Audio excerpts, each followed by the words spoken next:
Il était une fois, dans un petit village entouré de montagnes majestueuses et de forêts denses, une jeune fille nommée Lila. Curieuse et intelligente, Lila passait ses journées à explorer la nature autour de son village. Un jour, elle entendit parler d'une forêt mystérieuse appelée la forêt enchantée, dont les adultes interdisaient l'accès, prétendant qu'elle était habitée par des créatures magiques. Intriguée par ces histoires, Lila décida de découvrir pourquoi il régnait un tel mystère sur cette forêt. Aux premières lueurs de l'aube, elle se mit en chemin, emportant avec elle son livre préféré et un panier de provisions.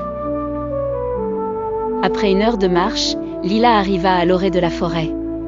Des arbres gigantesques se dressaient devant elle, et des chants d'oiseaux résonnaient dans l'air frais du matin. Elle sentit une étrange sensation de bien-être l'envahir.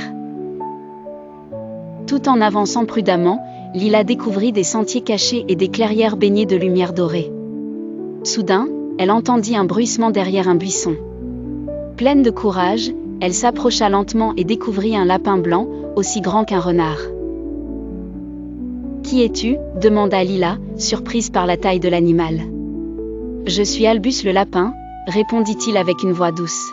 « Je suis le gardien de cette forêt. » Lila était émerveillée d'entendre le lapin parler. « Pourquoi les gens disent-ils que cette forêt est dangereuse ? Sans qui elle ?» Albus expliqua que la forêt était protégée par des enchantements pour préserver sa magie.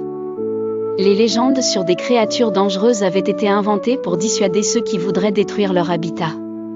En réalité, tous les êtres vivants de la forêt vivaient en harmonie. Lila passa le reste de la journée à explorer la forêt avec Albus comme guide. Elle découvrit des arbres aux fruits magnifiques et des ruisseaux d'eau cristalline. Chaque lieu qu'il visitait semblait vibrant de vie et de mystère. Lorsque le soleil commença à se coucher, Albus raccompagna Lila à l'orée de la forêt. « N'oublie jamais cette journée » lui dit le lapin. « Tu as maintenant un ami ici, et tu es toujours la bienvenue. » Lila promit de revenir et de raconter à tout le village la véritable histoire de la forêt enchantée. Elle rentra chez elle le cœur débordant de joie, avec la ferme intention de protéger ce lieu magique et de partager ses merveilles avec ceux qui seraient prêts à le respecter.